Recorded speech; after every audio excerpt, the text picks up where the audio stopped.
Jean-Éric, on va passer à la chronique que tout le monde attend. C'est pour ça qu'on la met un peu à la fin, tu vois, c'est là où on gagne de l'argent. La chronique du docteur, effets spéciaux, Jean-Éric. C'est parti, la scène est à toi. Hop là, transformation. Alors, justement, je suis parti de la blessure de Murray. Jean-Jonathan, tu me rappelles la blessure de Murray? Le genou, ah ouais, c'est vague. Voilà, donc il s'est fait les croisés. Donc c'est une blessure qui est assez classique au basket, les croisés. Outre le fait que ça justifie tout plein de mythomanes en mode j'ai failli passer pro, mais tu sais, les croisés, c'est surtout une aberration diagnostique. Parce que pour se faire réellement les croisés, il faudrait attaquer le genou à la tronçonneuse, quoi. Donc là, depuis tout à l'heure, je fais ça. Hein, c'est pas pour vous montrer que je parle super bien le langage des signes. C'est parce que se faire les croisés, ça n'existe pas en fait.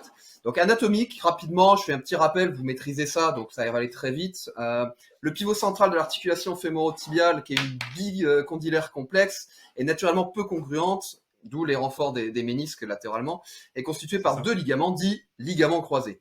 Le ligament croisé antérieur, ou le LCA, s'insère en proximal sur la face interne du condyle fémoral latéral, je savais que tu l'avais Mathias, et en distal en préspinal de l'espace intercondylaire du tibia.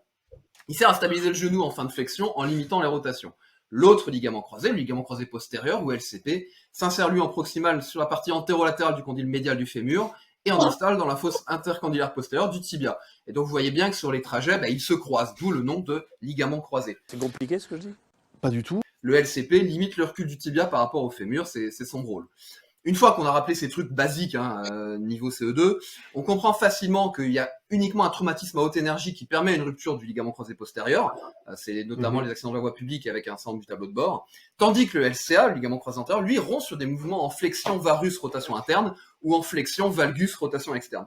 Ainsi, c'est des blessures qu'on trouve chez les basketteurs, les footeux, les skieurs, et donc sont plutôt des ruptures du ligament croisé antérieur, et pas se faire les croiser. On se fait pas les croiser, on se fait une rupture du ligament croisé antérieur. Moi-même, d'ailleurs, qui était à 2 doigts d'exploser, je me suis fait une rupture du ligament croisé antérieur il y a 2 ans et demi. La NBA me tendait les bras, là, j'avais 36 ans, c'était fini.